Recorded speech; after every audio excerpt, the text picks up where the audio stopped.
Fala pessoal, boa tarde. Começando aqui nossa aula de quinta-feira, certo? E como combinado, nós vamos ter hoje português e geografia, tá bom? Começando aqui 1 hora com português. Seguinte, já estamos aqui com o livro, podem pegar o de vocês também que nós vamos já começar. Só lembrando, vou falar isso durante bastante tempo e vai valer pelo ano todo. Não escrevam, não façam a resposta no livro, tá? Todas as atividades que eu passar, vocês façam no caderno. E vamos lá para o vídeo não ficar longo. Primeira parte de hoje, pessoal, eu queria que vocês abrissem aí na página 22, certo? Só pra gente ler esse começo. A gente não vai fazer tudo do livro, tem algumas coisas que a gente vai pular, mas eu queria começar nessa 22, certo? Deixa eu encontrar aqui a imagem, que as imagens ficaram um pouco bagunçadinhas, mas eu vou encontrar aqui. Pronto. Hora de organizar o que estudamos. Se vocês forem ver nesse livro aqui que nós usamos, tem muito disso. Esse hora de organizar o que estudamos. Mas o que a gente estudou, professor? A gente estudou só o poema? Sim. Então a gente estudou o poema. Vamos organizar o que a gente aprendeu sobre poema. Ó, tem aqui em cima, poema. Aí o que é um poema? É um texto em versos que podem formar estrofes. Olha isso aí. Muita gente, né, esquece, assim, se confunde. Ó. Versos é cada linhazinha. E juntando vários versos dá uma estrofe. Ok? Como a gente viu lá no nosso poeminha que tinha 9 estrofes, que a gente já corrigiu isso aí. Ou seja, texto em versos podem formar estrofes.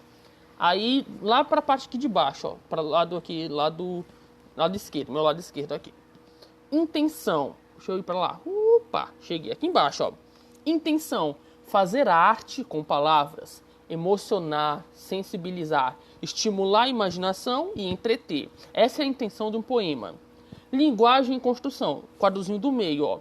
Pode ter versos, estrofes, como a gente já conheceu. Ou, por que diz pode ter? Não é obrigatório. Vamos ver depois que pode. Até existe poema sem verso e estrofe. Pode ter versos, estrofes, rimas, ritmo, sonoridade com as palavras e jogo de palavras. E no último, quem são os leitores de poema? Pessoas que gostam de arte com palavras, de textos que emocionam, sensibilizam e que tenham poesia na linguagem verbal, ok? Só recapitulando um pouquinho sobre o que a gente falou sobre poema. Na página seguinte, tem bastante coisa aí na página, só que nós vamos ver só... Na 22 a gente vê só esse pedacinho, certo? Passem aí para 23, onde tem essa seguinte foto, pessoal. Pronto, ó.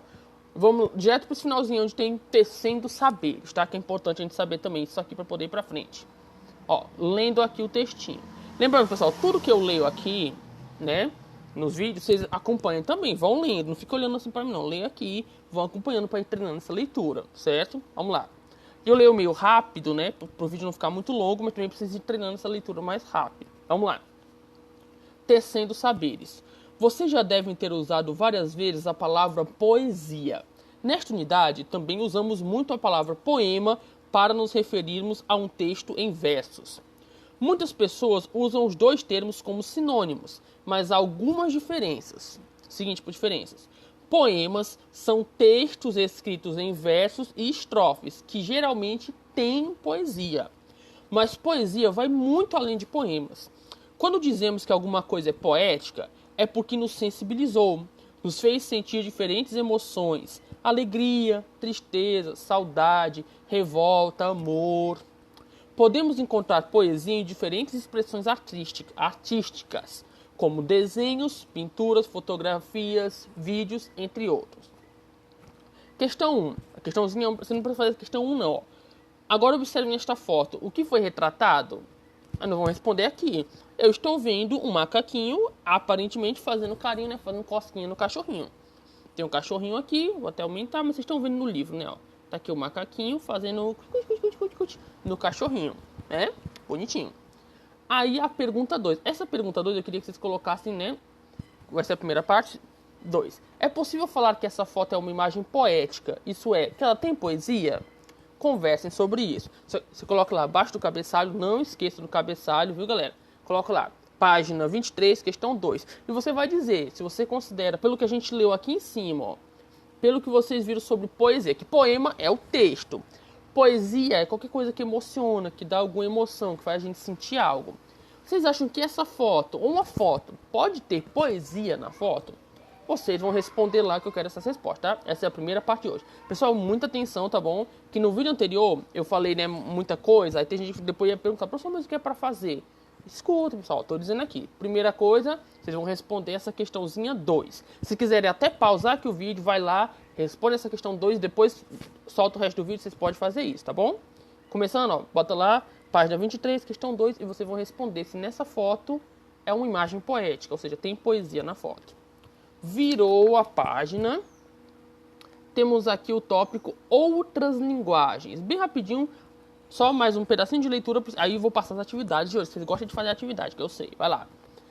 O tópico, ó, outras linguagens, é pintura e poema. Vai mostrar como artes diferentes se estão ligadas. Mas, professor, por que você está falando de arte se é aula de português? E isso também, pessoal, as matérias estão interligadas. O nosso mundo é um só. Todos os conhecimentos estão aqui no mundo. Aí, constantemente, a gente vê português na arte, arte no português, matemática na ciência, ciência na história, né? A gente vê. Não estranhe isso. E vamos lá, ó. Veja como a artista Stella Bonini se inspirou em uma pintura para escrever um haikai. Haikai é um poeminha pequenininho, de poucas sílabas, certo? Ó. Essa pintura chama Tarde de Verão em Arles, de Vincent van Gogh. Ó, a pintura tá aqui, ó. Tarde de verão, ó que bonitinho, só um campo, né, bem amarelinho, ensolarado, e ela fez esse haikai. Tarde de verão, o sol, artista nato, coloriu o chão. Pronto, um poeminha pequenininho, que é o haikai. Dizendo que o sol coloriu o chão, né, com a sua luz, deixou todo amarelinho. Conversem sobre o que acharam dessa combinação de linguagens, pintura e poema. Não precisa conversar, né? É só, se a gente tivesse em sala, a gente ia conversar mais. Só que aqui, como é vídeo, não vou conversar muito. Só lembrar disso, ó. Uma coisa inspira a outra, pessoal. A gente vê, às vezes, um filme, inspira em escrever alguma coisa. Ou então escreve um texto, inspira em fazer um desenho, né? A gente ouve uma conversa, ouve uma música e fica inspirado, querendo ouvir mais, né? Ou seja, a inspiração, a vontade de fazer arte vem de qualquer lugar. Esse é um exemplo aqui, quando misturou o poema, a pintura, fez a menina ter vontade de escrever esse poeminha. Mas então, essa primeira parte aqui do vídeo foi para relembrar, falar sobre poema, ver o que nós estudamos e vocês entenderem a diferença de poema para poesia. E agora que nós vamos para a parte de conteúdo, atividade, certo? Nosso conteúdo de hoje, tá aí no tema do vídeo, é sentido real e sentido figurado, como vocês podem ver aqui embaixo. Não é uma coisa nova, vocês já viram anteriormente nos outros anos, né? Mas nós vamos relembrar aqui. Para que o vídeo não fique super gigantesco e eu não tenha que ler cada questão e explicar cada uma, eu vou só falar o que... Vou ler aqui só esse início, tá? Para poder ver a explicação e depois o resto é com vocês. Tipo, ó, atenção. Questão 1. Releiam alguns versos do poema Voo e comparem com o texto reescrito. Ou seja, na A, ó, aqui tem um A, ele copiou lá do textinho, ó. Antes que o mar se assanhe, antes que a noite chegue enrolado em seu véu, antes que os grilos cantem formando um grande coral. Aí ele pegou, ele ou ela, autor, reescreveu aqui, ó. É o mesmo poema, só que ele reescreveu. Pegou essas partes mais escurinhas e trocou, ó. Antes que o mar fique agitado, antes que a noite chegue com a escuridão, antes que os grilos cri-crilem juntos. Professor, o que é cri-crilem? Tá aqui, pessoal. Cri-crilem é cantem os grilos. Quando os grilos ficam cri-cri, a gente chama isso de cri-crilar. O cri-cri é cri-cri, quando os grilos cri-crilam, certo? Então vamos lá. Ou seja, ó, podem ver que quer dizer a mesma coisa. Antes que o mar se assanhe, o que é se assanhe? Ficar agitado. Antes que a noite chegue enrolada no seu véu. Que véu? É o que? A escuridão. Antes que os grilos cantem formando um grande coral. É o que? Os grilos cri-crilando juntos, né? Todo mundo junto é o coral dos grilos. Ou seja, vejam só, que reescreveu, mas o sentido continua o mesmo. Igual vai perguntar aqui. Vejam só, questão A. Os versos reescritos com outras palavras têm o mesmo efeito do que estão no poema? Conversem sobre o que perceberam. Essa mesmo vão responder, certo? Bota aí, né? Página 24, questão 1, letra A, vocês vão dizer. Tem o mesmo sentido, pessoal? Essa partezinha que a gente leu agora é a mesma coisa, as palavras são diferentes, mas o sentido que tem no poema e que tem aqui no B é a mesma coisa? Vocês respondam. Aí a outra pergunta, B. Vocês acham que o efeito é mais poético no trecho A ou no trecho B? Vão responder. Eu acho que é no trecho tal, por causa disso. E expliquem, tá bom? Não vale só assim, A. Eu acho que é A. Mas por quê? Explica, galera. Vamos, né? Bota a cabecinha para funcionar. E, continuando a leitura, ó. Quando nos expressamos, podemos escolher entre o sentido real ou sentido figurado das palavras, de acordo com a situação ou a intenção que temos. Como assim? Sentido real é o sentido próprio das palavras, é o que é mesmo, não tem o que falar. Se eu falar que é um óculos, isso é um óculos. Pronto. Sentido figurado é um outro sentido que as palavras podem assumir, diferente do seu sentido próprio. O sentido figurado ajuda a criar imagens diferentes daquela com que estamos acostumados na realidade. Como quando falou aqui, ó. Antes que o mar se assanhe. A gente conhece a palavra assanhado. Ah, tá assanhado. Quando a gente vê assim, tipo, alguém com os cabelos tudo bagunçado. Ih, tá tudo assanhado. Mas o mar não tem cabelo. O que é assanhado, então? Tá agitado, né? Ou seja, ele pegou um outro sentido que parece também na palavra. Ó, antes que a noite chegue enrolada em seu véu. Enrolada no véu, né? Alguém coberto assim, enroladinha. A noite não tem véu. A noite é só escuridão. Mas porque ele autora do poema, ou autor do poema, não lembro se foi um homem ou uma mulher que escreveu, usou, né, falar sobre um véu, como se a noite fosse uma pessoa, chegava com um véuzinho aqui enroladinha. Ou seja, a escuridão, enrolada na escuridão. E falou dos grilos cantando. Os grilos não cantam, os grilos não falam, os grilos só cricrilam. Mas para eles, ali, todo mundo junto, é como se fosse um coral. Ou seja, isso é sentido figurado. Pega uma palavra e escreve ela em outro sentido, além do sentido real dela, ok? E galera, ó, o que vocês vão fazer para mim mais aqui? Vocês vão... Ó, vou sintetizar tudo o que vocês vão fazer. Para quem assistiu o vídeo até agora e não ficar perguntando, professor, mas o que é para fazer? Vocês vão fazer o seguinte.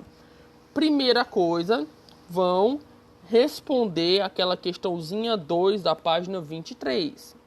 Responder a questão 2 da página 23, que é dizer se a imagem é poética. Essa é a primeira coisa.